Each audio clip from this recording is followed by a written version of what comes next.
Iskiotibelen lusaketa. Eskuial bati muturretatik heldu eta oinazpia eta behatzak hartuz jarriko dugu.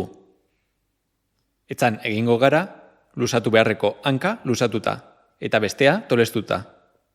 Eskuialetik guregana tira egingo dugu, belauna lusatuta hanka altxatuz, hankaren atzealdean lusaketa nabaritu arte. Ez tolestu belauna igotzean.